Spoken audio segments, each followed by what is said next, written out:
thinking about calling me crazy because I have a disclaimer for that. All right. In the last video, I talked a little bit about some basic things that I have been told or led to believe.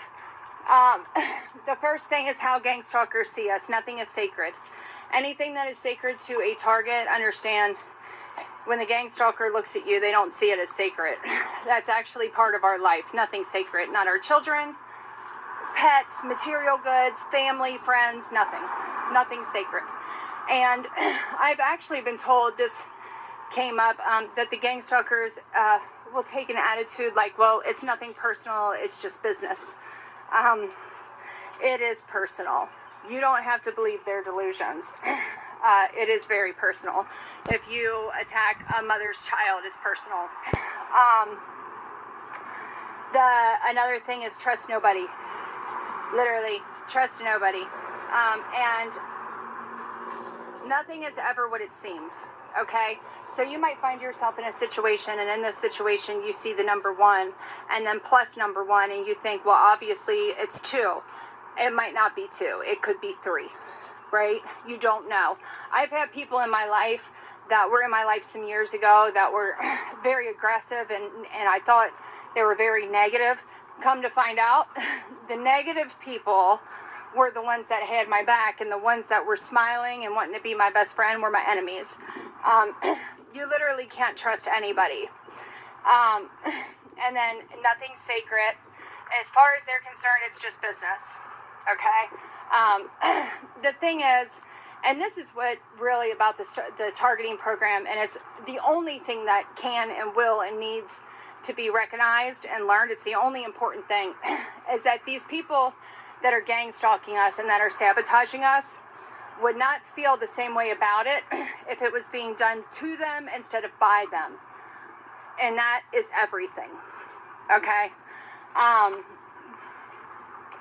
So I talked in the last video about a little bit, something that I've been told is that throughout my life, this started from the time I was a baby, and throughout my life, it was like, they call it was written in my book of life. That's what they call it. So it's been wrote, right? Like they romanticize it. And when there's nothing good about it. So, that nothing ever works out for me. So I don't know if you're a target like me, if you can relate to that. I was very wordy in the last video. I'm going to try to keep it short and sweet to make it more entertaining and more engaging for somebody to watch. But so it was starting from, when I'm 5 years old and I have a plan to lay out my shoes, there would be somebody come behind me and hide my shoes from me so that my plans didn't work out. Another thing was like sports, right? So they were in my head keeping me from being good at the sports I wanted to play. I was also acclimated to play music.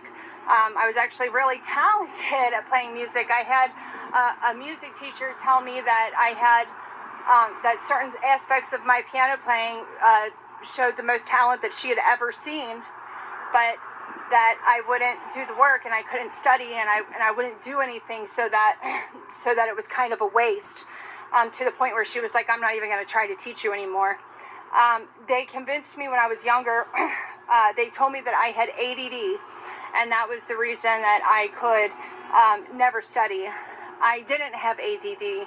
I had a passion for playing the piano so that it wouldn't work out for me. So that meant it couldn't work out for me. I also was a soccer player. One thing that they did with me as a soccer player is here comes a fire truck. It's going to be loud. Hold on.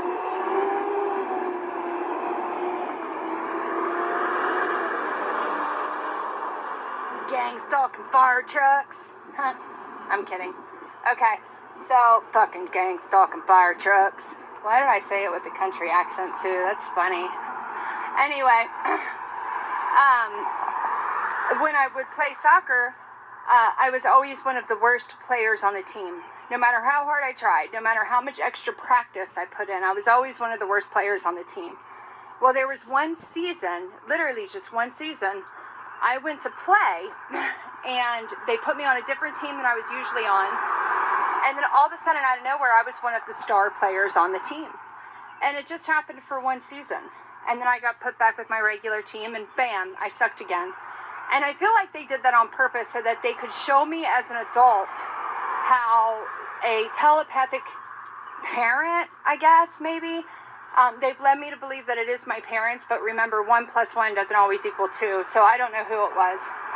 But that it was somebody in your mind telepathically, they can make you really good or really bad at something. It's kind of amazing, because that year that I did really good at soccer, every pass I made was perfect. Every time I kicked the ball, it went exactly where I wanted. Nothing was ever too hard, ever too soft. And then the next season, I just lost my skills. Now, that being said, I think that was just to show me exactly how much control they can have. It's insane, like, when you think about it, that they could control that much, like, not just me, the ball, like, how did they get into my head and know how to make me kick the ball so that it went perfectly in front of the goal?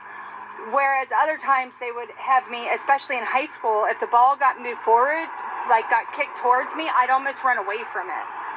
And I never understood, especially in high school. I just remember being like, God, like, why am I like this? It's not even, I just can't seem to get over whatever this is inside of me that's making me run away from the ball. Well, yeah, I had no idea it was going to be a telepathic psychopath, and that was going to be the answer.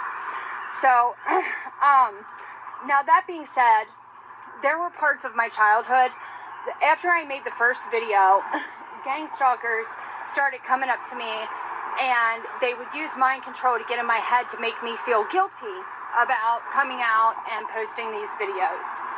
And so this, I guess, is another part of a disclaimer.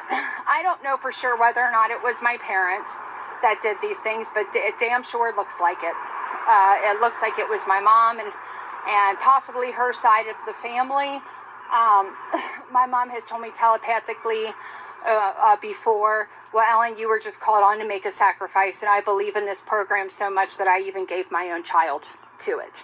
So I don't know for sure that if it was them or if it was possibly they handed me over to somebody and that they themselves were manipulated, and this shit's huge, so what would happen if they tried to go back on it now?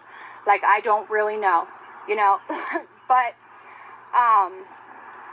or I don't know, you know, I had mentioned in it that, you know, throughout my childhood, I don't remember very much of my mom talking. She was always screaming. It was always a volatile home environment.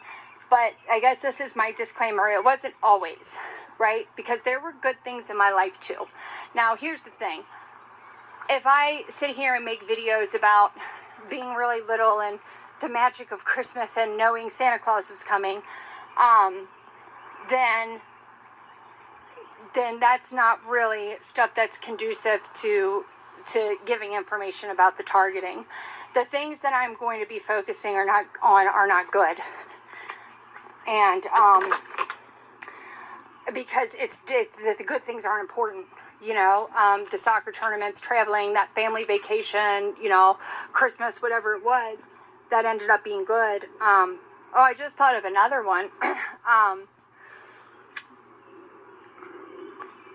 About things not working out was like things like I could never get no matter how hard I tried, I would never be able to get a Halloween costume that I wanted, you know.